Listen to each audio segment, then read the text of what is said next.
अयोध्या में विराजित रामलला को 7 दिनों के लिए रेवाड़ी आमंत्रित किया गया है।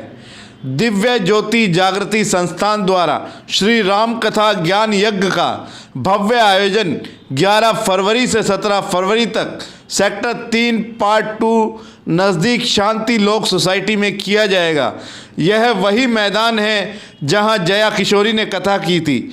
इतना विशाल पंडाल लगाया जा रहा है कि करीब 10,000 लोग उसके नीचे बैठकर कथा सुन सकेंगे। आज कथा स्थल पर विधिवत रूप से भूमि पूजन कर शुभारंभ किया गया।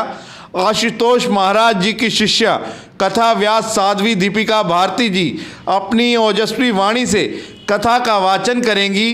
आगामी 10 फरवरी को प्रातः 11 बजे भव्य कलश यात्रा निकाली जाएगी, जो पुष्प वाटिका झज्जर रोड से होती हुई कथा स्थल तक पहुंचेगी, जिसमें 1100 महिलाएं शामिल होंगी।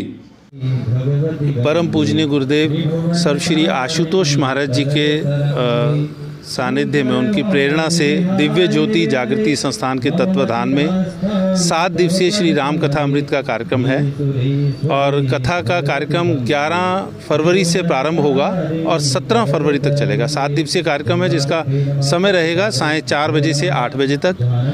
10 फरवरी को कलश यात्रा होगी जो पुष्प वाटिका से प्रारंभ होगी, जिसमें बहुत सी सौभाग्यवती महिलाएं कलश को लेकर के इस यात्रा में भाग लेंगी और कथा स्थल तक वो यात्रा पहुंचेगी। और फिर 18 तारीख को इसी स्थान पर यज्ञ होगा और यज्ञ के साथ इस कार्यक्रम को संपन्न किया जाएगा। ये एक बहुत अच्छा संकेत है कि समाज जागरूक हुआ है ईश्वर के प्रति।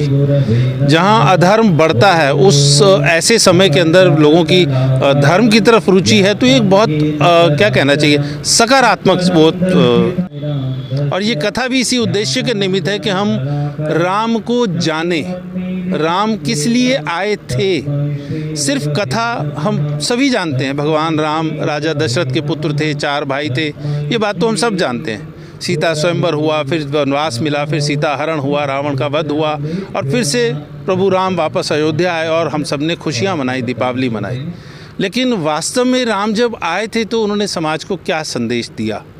राम के विषय में जैसे कहा जाता है कि सब कर परम प्रकाशक जोई, राम अनादि अवधपति सोई।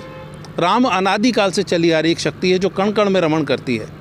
वो अवधपति के रूप में अवतरित हुई और वो जब जब ईश्वर ने अवतार लिया, उनका एक ही संदेश रहा कि हम अपने घट के भीतर उस प्रभु के प्रकाश रूप को, तत्व रूप को जाने।